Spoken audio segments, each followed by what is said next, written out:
Imagine being ordered by an absolute monarch to just manually track down, verify, and then publish 49,000 distinct pieces of literature. Yeah, and no pressure, right? Right. Like if you miss a crucial document or if you compile the wrong version of a really sensitive text, the emperor might literally have your head. Literally. Oh, and by the way, you have to do all of this without a computer, without a search engine, without a modern printing press, and without any pre-existing organizational software whatsoever. It's just wild to even think about. It really is. So welcome to the Deep Dive. Today we are traveling back to the year 1705 to look at one of the most astonishing data collection projects in human history. Yeah, we're talking about the creation of the Complete Tang Poems, which is known in Chinese as the Kangxi. Exactly. And you know, for you listening right now, if you've ever felt overwhelmed by information overload, like just managing your inbox or your photo app. Oh, yeah, constantly. Wait until you hear how they handled data collection in the 18th century. Because it is, well, it's just mind-blowing. It really is a masterclass in information architecture. Because, you know, we tend to act as though we just invented the concept of compiling and categorizing vast amounts of human output in the digital age. Right, like we own big data. Exactly. But the drive to capture, collate, and preserve a massive cultural data set that is centuries old, and the mechanics of how they actually pulled it off back then are staggering. Okay, let's unpack this, because the sheer scale of what we are dealing with here is, I mean, it's almost comical. It really is. The Complete Tang Poems is exactly what it sounds like, but on a level that completely defies logic. Like we mentioned, we were talking about compiling approximately 49,000 poems. Yeah. And these poems were written by more than 2,200 different poets. And just to establish the second line here, this monumental project was not happening during the Tang dynasty itself. Right. That's a huge point. Yeah. It was commissioned much, much later in 1705 under the direction of the Qing dynasty, specifically the Kangxi Emperor. I keep trying to wrap my head around that number. 49,000 poems. That's a lot of paper. It's an incredible amount of paper. To put this in perspective for you listening, compiling that much specific literature without a search engine, it's essentially the equivalent of trying to manually transcribe and categorize every single meaningful tweet or, you know, blog or social media post from a golden era of the internet. Oh, wow. Yeah, that's a great way to look at it. Right. Imagine someone telling you to go out and collect the 49,000 most important posts from the last decade. But you can't use a screen. No screens allowed. None. You have to track down people's physical diaries. You have to travel on horseback to different cities to look at local archives and physically carry stacks of paper back to your office. It's a logistical nightmare. But what's fascinating here is the cultural and political weight behind that directive. What do you mean by that? Well, this was the first of the great literary projects for which the Manchu dynasty, the Qing dynasty, became famous. You really have to look at the power dynamics at the time. Okay. Here is the Kangxi Emperor, and he's issuing this massive imperial mandate to preserve the lyric poems, the shafar of an entirely previous era. Wait, let me push back on that for a second. Yeah, Why? let's do it. Yeah. I mean, the Qing emperors were the ones in charge. They had the army. They had the throne. Why on earth do they care about poetry written hundreds of years before they even took power? It seems counterintuitive, right? It just seems like a massive waste of resources and time for a relatively new regime, like focus on the present. Well, it is actually a brilliant strategic move. You see, the Qing rulers were Manchus. Right. They were essentially foreign conquerors who had taken control of China. So they faced this constant underlying crisis of legitimacy among the Han Chinese elite. Oh, I see. Yeah, so by taking ownership of the defining literature of a past Chinese golden age, the Tang dynasty, the Kangxi Emperor, is essentially asserting cultural dominance and continuity. Ah, so it's a massive political flex. Precisely. It's a huge flex. He is saying to the people, we, the current rulers, are the ultimate stewards and protectors of your greatest cultural achievements. Wow. It proves they possess the mandate of heaven. It is just an incredible demonstration of soft power, but executed on an industrial scale. By compiling the complete collection, they control the narrative of history itself. But, you know, standing up in a palace and declaring that you own history, that doesn't actually put books on a shelf. No, it definitely doesn't. The Kangxi Emperor has the vision, sure, but he is completely separated from the physical reality of finding 49,000 scattered poems. He's not out there riding the horses. Exactly. To actually pull this off without the internet, he needs a human search engine. He needs a project manager who can deliver the impossible. And enter Cao Yin. Cao Yin. Yes. The emperor issued an edict directly to Cao Yin to compile and publish all these surviving lyric poems. Now, Cao Yin was a really interesting guy. He was a literary figure in his own right, but crucially, he was a trusted imperial bondservant. Okay, what exactly does that mean in this context? An imperial bondservant? Because that sounds intense. It is intense. Cao Yin wasn't just like a regular government employee or a hired contractor who could just quit. Right. In the Qing dynasty, being an imperial bondservant meant his family was legally bound directly to the emperor. Oh, wow. Yeah, it is a role of absolute, inescapable loyalty. His entire existence, his wealth, his status, everything was tied to the throne. So the stakes were astronomically high for him personally. Exactly. And this tells you exactly how highly classified and culturally sensitive the emperor considered this data project. You don't hand it to just anyone. No, you don't hand the preservation of the empire's cultural legacy to some random bureaucrat. You hand it to your absolute most trusted operative. And Cao Yin didn't do it alone, right? He had to build this massive production machine. A huge machine. From what I read, he was assigned 9 scholars from the Hanlin Academy just to oversee the collation of the texts. And the Hanlin Academy, that's essentially the absolute elite, right? Like the Harvard, Oxford, and MIT of the empire all rolled into one. That is a perfect way to describe it. These were the smartest guys in the room. They were out there comparing texts from various libraries, private collections, just dealing with mountains of unorganized data. Okay, so the intellectual firepower was immense. Oh, unparalleled. But the physical production is where the logistics become truly staggering. Right, the actual printing. Yeah, they had more than 100 craftsmen working on the printing. They had to specially procure the paper just to handle a job of this magnitude. Just finding enough of the right paper in 1705 would be a nightmare. Exactly. And remember, they were carving wood blocks for printing. Let's really talk about the mechanics of that, because it's wild. This isn't setting movable metal type. No. Like if you make a typo with movable type, you just pluck out a little metal letter A and swap it for an E. Right, it's an easy fix. But with wood blocks, every single page had to be meticulously carved into a solid block of wood by hand. By hand.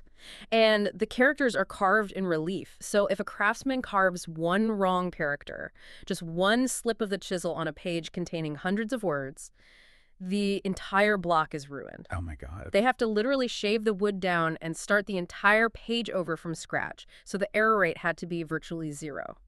Here's where it gets really interesting to me. Mm-hmm. Because of those wood blocks, Cao Yin actually had to train his calligraphers in a common style of writing before they even began carving. Yes. Think about the friction that solves. Mm-hmm. I mean, if you have 49,000 files coming from hundreds of different diaries, regional archives, private collections, they all look completely different. Oh, completely. Everyone has different handwriting, different shorthand. Exactly. The visual chaos would have been completely unreadable. It would have been a mess. So it's less about picking a pretty font and more about building like the first unified operating system. That's a great analogy. If Cao Yin doesn't source a universal visual code, a standardized calligraphy, the reader would get syntactic whiplash trying to decipher a new handwriting style on every single page. Right. He literally had to invent a universal user interface for an 18th century database just so those 100 craftsmen could carve a visually cohesive product. And if we connect this to the bigger picture, it really highlights the immense crushing pressure Cao Yin was operating under. Because of the timeline. Because of everything. Yeah. You have the emperor's mandate, the elite Hanlin scholars breathing down your neck, the specially procured paper, the standardized visual UI, and 100 craftsmen carving unforgiving wood. It's a miracle it got done at all. And this massive production machine moved incredibly fast. The work was finished in a remarkably short time for the era. Yeah. Yet, despite that breakneck speed, Cao Yin still felt the need to apologize to the emperor for the delay. Wait, really? He pulls off a logistical miracle, finishes a nearly impossible task in record time, and he's still basically sending a sorry I'm late email to the absolute monarch. Pretty much. That tells you everything you need to know about the stress levels in that operation. It speaks volumes about the absolute authority of the Kangxi Emperor. And, you see that same authority play out in the battle for credit over the final product. Oh, the credit battle. Yes. There is a very revealing contradiction in how the book was officially recorded.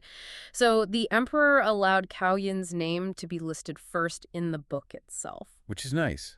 A nice gesture, acknowledging the project manager's Herculean effort. Nice, yes.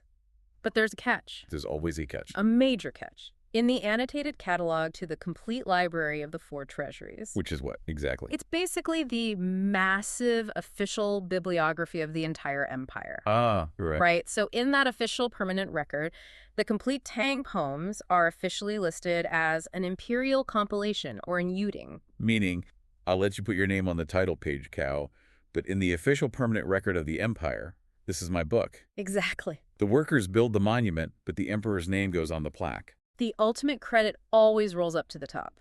The emperor ensures he gets the ultimate glory for preserving the culture. But this brings up a huge issue, doesn't it? Yeah. The pressure from the emperor forced Cao Yin's team to move with absolute breakneck speed. Very fast. And as anyone who has ever rushed a massive data project knows, and you listening probably know this from your own work, when you move that fast, you are going to get bugs. Oh, guaranteed. You are going to get errors, and you are going to drop files, which leads to the devastating irony of this whole project.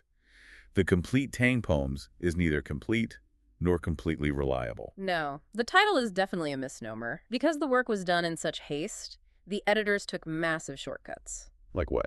Well, when they found different versions of a poem, what we call variant texts, they didn't systematically justify or even indicate why they chose one version over another. They just picked one. Basically, sometimes they offered a first choice in a list of variants, but often they just made a quick decision and moved on. Which, according to the sources, is categorized as being definitely weak by modern academic standards. Yeah. Meaning, they didn't show their work. Exactly. By modern standards, if you choose one word over another in a historical document, you write a footnote explaining your methodology. Right, you justify it. But Cao Yin's team didn't have time for footnotes. They just picked a version.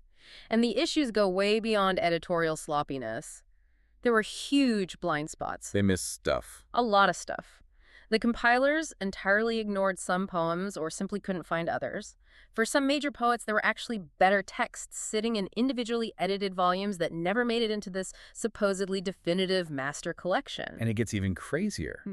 Because centuries later, in the early 20th century, a sealed cave library was discovered in Dunhuang. Yes, the Dunhuang Caves. And inside this desert cave, they found many additional poems and variant texts that the 1705 team completely missed. It was a massive discovery. Plus, we know that a lot of poems listed in older Tang Dynasty catalogs simply didn't survive to the 18th century because the imperial libraries had been burned and destroyed over the years. Right. They were working from a broken data set from the absolute start. They really were. The Dunhuang Cave discovery is a perfect, visceral illustration of how fragile the historical record truly is. It's terrifying, honestly. It is. You can have the full backing of the imperial throne, unlimited resources, the smartest Hanlin scholars of your day, and it doesn't matter.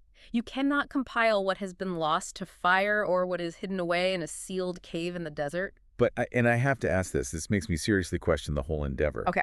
If the editors were just picking text variants on a whim, dropping files, and completely missing a bunch of stuff hidden in caves, should we even trust this collection? That's a fair question. Is it just hopelessly flawed as a historical document? Honestly, if a modern database was this full of holes and arbitrary choices, we'd probably throw it out and start over. Well, this raises an important question about how we judge historical preservation. You really have to weigh academic rigor against the very real threat of total erasure. Total erasure. Yes. By modern peer-reviewed standards, the editorial choices are absolutely weak. But consider the alternative. We just talked about how older imperial libraries had been destroyed. History is violent, and literature is incredibly fragile. So it was a race against time. Absolutely a race against time. If Cao Yin and his scholars had waited for absolute perfection, if they had spent decades debating every single variant text instead of moving in haste, the project might never have been completed. Right, the emperor could die. Exactly. They might have lost funding, or a new emperor might have come along and canceled the entire operation, and then those 49,000 poems might have been scattered and lost forever. Flawed preservation is better than perfect oblivion. Exactly. The complete Tang poems may not be a flawless, definitive reflection of the Tang dynasty, but it is a monumental lifeboat that carried a vast amount of cultural heritage across the centuries. That's a beautiful way to put it. The shock of the Dunhuang cave discovery doesn't invalidate their work. It simply proves that complete is always a relative term. It completely shatters the illusion of the definitive edition. History isn't just what happened. History is just what survived the fire and the rush job editors. That is precisely the right way to look at it. So despite all the missing pieces, the arbitrary editing, and the crushing deadlines, Cao Yin's team still had an unfathomable amount of material sitting in front of them. Mountains of it. They had 49,000 poems that they did manage to collect. And now they had to figure out how to organize it all. How do you sort that much chaotic data so that a reader can actually use it? This is where the architecture of the collection becomes truly revealing. The complete Tang poems is divided into 754 distinct sections. 754, that is so granular. It is incredibly granular. The largest number of these sections are arranged quite logically by author. Okay, that makes sense. Yeah, and they even include brief biographies of the poets, which is immensely helpful for historical context, but they didn't stop there. Other sections are arranged by poetic form, like the Yufu. Can you clarify what the Yufu form is for those who might not know? Certainly. Yufu translates roughly to music bureau style. These were originally folk song style poems collected by the government, and they often dealt with the hardships of common life, war, or social injustice. Okay, so a very specific, grounded form of poetry. Exactly. But beyond author and form, the editors created sections arranged by highly specific subjects. So what does this all mean? How specific are we talking? Because when I was looking through this part of the breakdown, my jaw kind of dropped. It's quite the list. They had sections for emperors, sections for consorts. They had 5 entire sections dedicated solely to women. Yes. And then the list just goes completely off the rails in the best way possible. Yeah. They have sections for monks, priests, spirits, ghosts, dreams, prophecy, proverbs, mystery, rumor, and drinking. It is a remarkable taxonomy. I mean, spirits, ghosts, rumor, and drinking. That sounds like an amazing weekend playlist. It really does. It feels exactly like scrolling through Netflix and finding one of those hyper niche algorithm categories like gritty sci-fi thrillers featuring strong female leads, but applied to 8th century poetry. That's a great analogy because, just like modern algorithms, the categorization serves a profound purpose. When you look at those categories, dreams, prophecy, mystery, rumor, you are not just looking at a filing system. Yeah. You are looking at a map of a civilization's consciousness. It wasn't just about grouping words that rhymed or finding poems with the same syllable count. Not at all. By organizing the poems into these specific bins, the 1705 editors were effectively mapping out the psychological and social landscape of the Tang dynasty. It was about documenting the entirety of the human experience as it was lived and imagined during that era. Think about what a category like rumor implies. It's fascinating. It means they recognize poetry not just as high art for the elite, but as a vehicle for social commentary. It was the ancient equivalent of political subreddits, whispers in the imperial court. The anxieties of the common people. Exactly. And a section dedicated to drinking captures the social rituals, the camaraderie, and perhaps the escapism of the time. They needed to blow off steam. We all do. They were using these 754 sections to build a comprehensive taxonomy of Tang life. They captured everything from the divine and the spiritual down to the absolute bottom of a wine glass. It really humanizes these ancient scholars.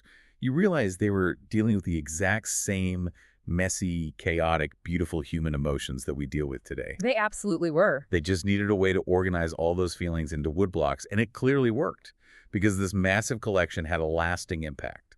The complete Tang poems actually served as the major reservoir, the parent database, essentially, for a much more famous, highly curated spin-off anthology called the 300 Tang Poems.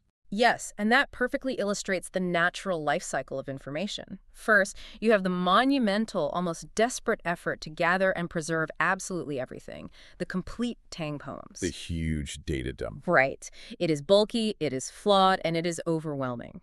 Then comes the subsequent effort to distill that massive archive into something accessible, digestible, and easily transmittable, the 300 Tang poems. So they built the massive 49,000 poem unmanageable archive, And then later, someone came along and curated the best of playlists that everyone actually ended up reading and memorizing. Exactly. The larger work ensured the survival of the material, while the shorter anthology ensured its popularity. Without the massive, flawed database, the curated masterpiece couldn't exist. It's all about curation. And honestly, looking back at all of this, I want to speak directly to you listening for a moment. Think about how you operate every single day. We are constantly trying to curate our own knowledge, aren't we? We are bookmarking articles we find interesting. We are saving deep dives to listen to later. We are meticulously organizing our photo albums and tagging our files. We're all little archivists. We really are. We're all trying to build our own little complete libraries to make sense of the world around us. The tools evolve, but the human imperative to remember and organize remains completely constant. Cao Yin did it with 100 craftsmen, specially procured paper, and thousands of carved woodblocks. We do it with a tap on a glass screen. But the underlying human desire, the absolute need to capture, organize, and hold on to brilliance before it fades away, is exactly the same today as it was in 1705. Then we are still fighting the same battles against lost data and the relentless forward march of time. Which brings me to a final thought I want to leave you with, a little thought experiment to mull over long after this deep dive is done. Okay, let's hear it. Think about that overwhelming mountain of digital data we generate every single day. The open tabs, the endless feeds, the entire chaotic output of the modern internet. It's terrifying to think about. Imagine if, 300 years from now, a future ruler decided to compile the complete thoughts of our current era.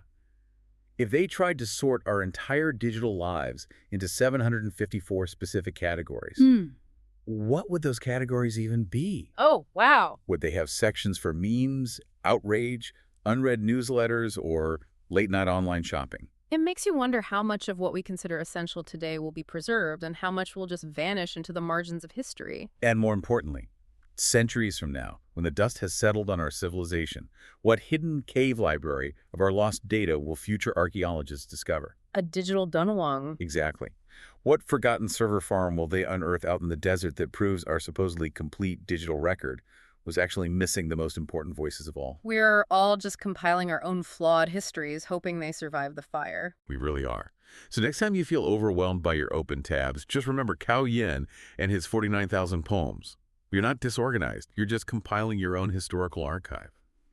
Thanks for joining us on this deep dive.